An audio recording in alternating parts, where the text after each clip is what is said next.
నమస్తే పబ్లిక్ అందరూ మంచిగున్నారా? సిటీ మార్జుస్టర్ల కోసం మంచి మంచి వార్తలు పట్టుకొచ్చిన కాబట్టి మన ఛానల్ మార్వకుంటా వార్తలు పురాగా వచ్చేదాకా చూస్తూనే ఉండుండ్రి. అవులా పంకపట్టి జగనన్న రాజీనామా చేస్తాడట. ఇంకేం రాజీనామా చేస్తాడు? ఎప్పుడో రాజీనామా చేసిండు కదా ముఖ్యమంత్రి పదవికి అని అంటారా? ఏ సిరులే పప్పులో కాలు. నేను చెప్పేది పులివెందుల ఎమ్మెల్యే పదవికి అయిర్రు కదా, షాక్ అయ్యారు కదా. షాక్ తోటి పాటు పెద్ద ట్విస్ట్ కూడా ఉన్నది ఈ ముచ్చట్లా. మరి గదేందో చూసి రాపోండ్రి.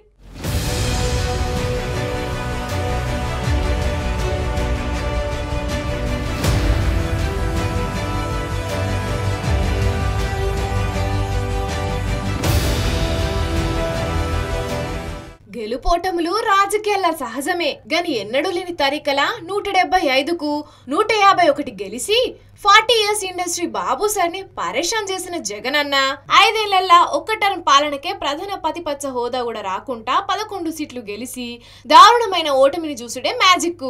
రాజకీయాల గెలుపోటములు కావనే గాని జగనన్న ముచ్చట్లా గవి 2 రికార్డే కొట్టినాయి. అగో గందుకనేమో జగనన్న పులివెందుల ఎమ్మెల్యే పదవికి రాజీనామా చేసి కడప ఎంపీగా పోటీ చేద్దాం అనుకుంటున్నాడు అని ముచ్చట్లు బాగా వినబడుతున్నాయి. గప్పుడు ముఖ్యమంత్రి ఉన్నప్పుడు అసెంబ్లీలో బాబు సార్ను ఎన్ని మాటలు అనిపించాలనో గన్ని మాటలు అనిపించిండు. ఇక అయ్యన్న పత్రుడు సార్ను కూడా జైల్లోకి పంపిండు. అయ్యన్న సారు స్పీకర్ అయ్యే, బాబు సారు ముఖ్యమంత్రి అయ్యే. అసెంబ్లీ పోతే వాళ్ళిద్దరిని చూడాలి, కూటమి లీడర్ల ర్యాగింగ్ ఎదుర్కోవాలి. ఎమ్మెల్యే పదవికి రాజీనామా చేస్తే గీ తిప్పలే ఉండాయి కదా అని ఒక సిద్ధం చేసుకున్నాడు కావచ్చు జగనన్న. ఇక ఎంపీగా పోటీ చేసి పార్లమెంటుకు పోతే గాడ సపోర్ట్ ఇచ్చిన పువ్వు పార్టీ వాళ్ళే ఉన్నారు కాబట్టి ఏం కాదు. రోజు పార్లమెంటుకు పోకపోయినా అడిగేటోళ్ళు ఎవ్వరు ఉండరని గిట్లా ఆలోచన చేసి ఉంటాడు జగనన్న అని మస్తుగా మాటలు నచ్చినాయి జగనన్న రాజీనామా ముచ్చట మీద. అయితే గవన్ని ఉత్తయాన్ని క్లారిటీ ఇచ్చిండు వైవి సుబ్బారెడ్డి సారు. ఆ పరిస్థితి వస్తే కదా రాష్ట్రంలో ఎందుకు రాజీనామా చేస్తారు జగన్మోహన్ రెడ్డి గారు? మా పార్టీ అధ్యక్షుడు రాజీనామా చేసినప్పుడు కదా ఈ పరిస్థితి వచ్చేది. అట్లాంటి ఆలోచనే లేదు మాకు. ఇన్నరు కదా పబ్లిక్, గాయన ఎందుకు రాజీనామా చేస్తాడు? గా పరిస్థితి లేనే లేదు అని అంటున్నాడు వైవి సుబ్బారెడ్డి సారు.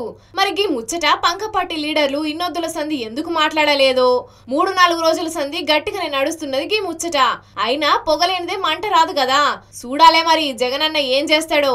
ఆయన నిజంగానే పులివెందుల ఎమ్మెల్యేకి రాజీనామా చేసి కడప ఎంపీగా పోటీ చేస్తే ఈ తాప శర్మిలక్క గెలిచిందనుకో ఉన్నది పోతది, అనుకున్నది పోతది.